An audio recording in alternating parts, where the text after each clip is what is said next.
सरकार के 4.25 लाख शिक्षकों के साथ जो धोखा किया गया, जो वेतन देने की बात कही गई उसमें कटौती करते हुए एक चाइनीज वेतनमान देने की प्रचलन को बढ़ावा दिया गया।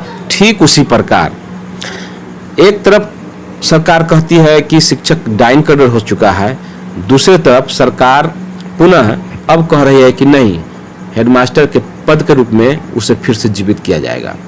लेकिन जीवित किया तो जा रहा है, लेकिन सरकार की चालाकी को समझिए। जब उस शिक्षक को, जिस शिक्षक को प्रधानाध्यापक बनना था, वह शिक्षक का वेतन आज के डेट में कितना है आप सभी लोग से छुपा नहीं हुआ है, और उन्हें 9300 वाला स्केल मिल रहा था, और जब उसको डाइन कर घोषित कर दिए और फिर अब प्रधानाध्यापक फिर इस पद को नया सृजन किया जा रहा है और बनाया जा रहा है, तो कहीं भी 9300 का स्केल का यहाँ कोई चर्चा ही नहीं किया गया है। कुल मिला के कहे तो ये एक बनावटी या चाइनीज वेतनमान के रूप में प्रधानाध्यापक का पोस्ट क्रिएट किया जा रहा है, और वो भी बीपीएससी के माध्यम से इसकी बहाली करने की बात कही जा रही है। जय हिंद, नमस्कार। आप देख रहे हैं एसएस लाइव। मेरे चैनल पर नए हैं तो चैनल को सब्सक्राइब करके बेल आइकन दबाना न भूलें। तो निश्चित तौर पर यह एक सोची समझी साजिश के तहत यह कार्य किया जा रहा है, और ये बहाली होने नहीं जा रही है।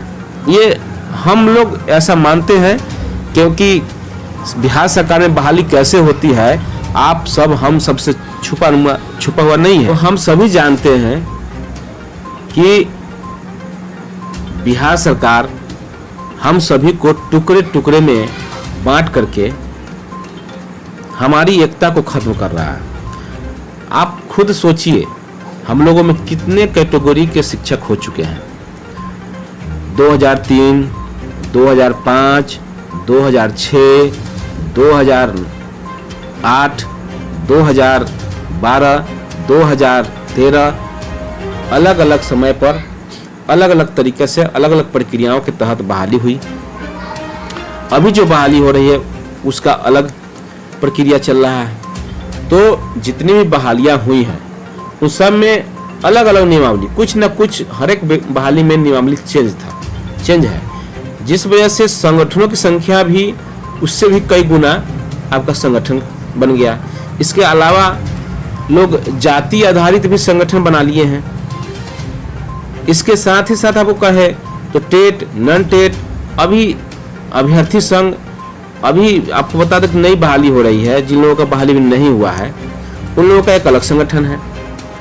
एक संगठन नव प्रशिक्षित शिक्षक संघ का संगठन, मतलब आप जब देखेंगे ना तो विभिन्न तरह के संगठन, इतने सारे संगठन में बट चुके हैं लोग, और ये बांटने का सरकार ही काम कर रही है, और वो चाल चलती है और हम लोग उसमें फंसते जाते हैं। अब एक संगठन और बनेगी, क्या बनेगी? तो प्रधानाध्यापक संगठन, प्रधान शिक्षक संगठन। तो इन संगठन को बना करके वे शिक्षक जो प्रधान शिक्षक के रूप में बहाल हो जाएंगे, वे फिर अपने निचले स्तर के जो शिक्षक होंगे, यानी कि उनके जो सहायक शिक्षक के रूप में जो कार्यरत नियोजित शिक्षक होंगे, उनके ऊपर वे हुकूमत चलाने के प्रयास करेंगे और आपस में उन लोगों को भी तोड़ने का प्रयास करेंगे। तो कहीं ना कहीं सरकार की जो मंशा है, उस मंशा को हम सभी लोग अच्छी तरह से समझ रहे हैं, भांप रहे हैं। गलती हम लोगों की हुई, इलेक्शन में हम लोगों ने थोड़ी सी कमी कर दी, जिस वजह से हम लोग कहीं ना कहीं चूक गए। लेकिन अब समय वो नहीं है, अभी बहुत लंबा समय है किसी चीज़ का अब निराकरण करने के लिए। तो हम लोग चाहेंगे कि अब हम लोग ऐसा काम करें कि जो ये समस्याएं हैं विभिन्न तरह के, उन समस्याओं को दूर करने का भरसक प्रयास करें, और इसके लिए हम सभी लोगों को मिलजुल करके काम करने की आवश्यकता होगी। बिना ईगो के, बिना कोई भी ईगो नहीं रखना होगा। सभी लोगों को अपना अपना ईगो त्यागना होगा। नहीं तो आपको बता दें कि इस बहाली पर राजनीति चालू है, राजनीति शुरू हो चुकी है। मैंने कई इंटरव्यू भी देखा है। उस इंटरव्यू में जो शिक्षित बेरोजगार हैं, जो भी शिक्षक भी नहीं है, उनका कहना यह है कि जब बहाली बीपीएससी से हो रही है तो फिर क्या जरूरत है अनुभव का। उनका कहना भी सच है। अगर बहाली फ्रेश है तो फ्रेश बहाली लेने के लिए इसमें ओपन कर दिया जाए, सब लोग उसमें आ सकते हैं, कोई भी जा सकते हैं। लेकिन अगर प्रमोशनल है तो फिर उसमें सिर्फ इंटरनल जो उसके सरकार, बिहार सरकार के अंदर कार्यरत जो लोग हैं उनको मिलना चाहिए मौका। लेकिन यहाँ पर सरकार ने खुद ही इस तरीके का चाल चल दिया है कि प्राइवेट सेक्टर के लोगों को भी इसमें इंक्लूड करने की बात कह दी है, जिस वजह से ये मामला फंसता हुआ नजर आता है।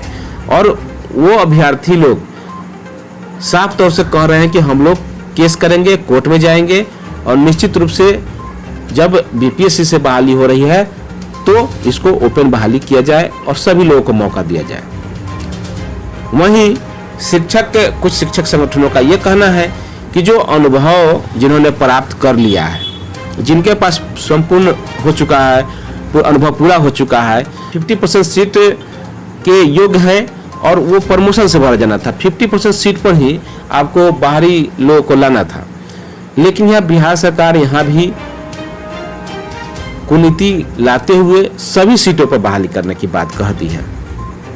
वहीं आपको बता दें कि शिक्षक स्नातक ग्रेड में बहाल हुए 2013 में, अब उनकी बहाली का 5 साल, यानी कि स्नातक ग्रेड में 5 साल जो लोग काम कर लिए, यानी कि 18 में उनको प्रधानाध्यापक का पद मिल जाना चाहिए था, उन्हें भी नहीं दिया गया और आज तक प्रमोशन नहीं किया गया है।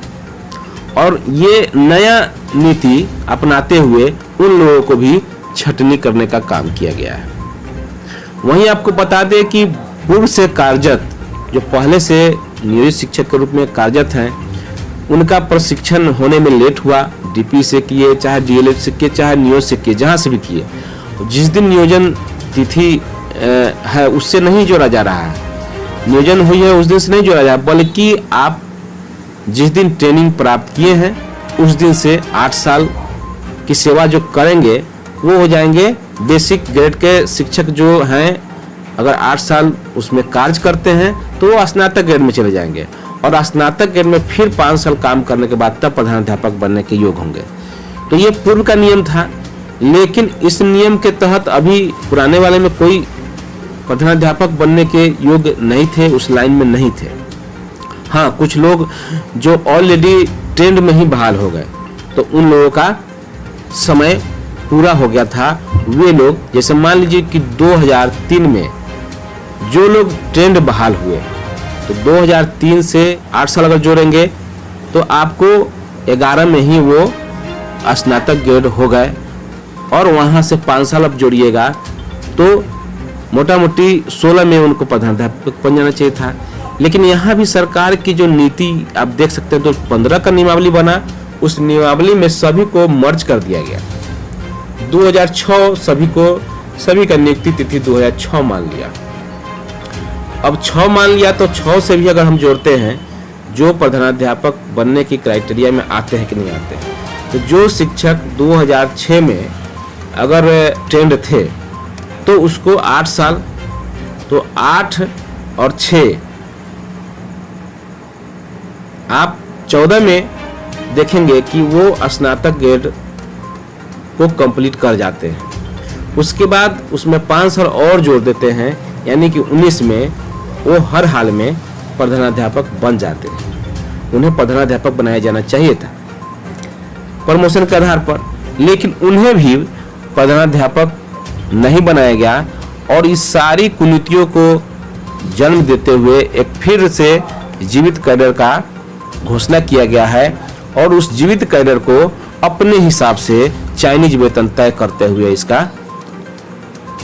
अधिसूचना जारी किया गया है।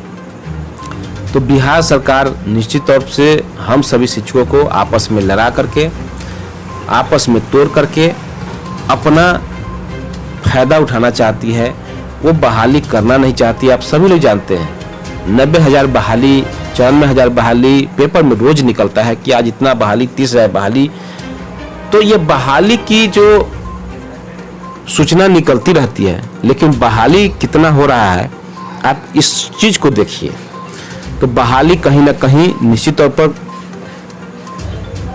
जो हम लोगों को पूरा होना चाहिए वो उतना नहीं हो पा रहा है। आज विभिन्न स्कूलों में देखिए बहुत सारे विषयों के शिक्षक नहीं हैं,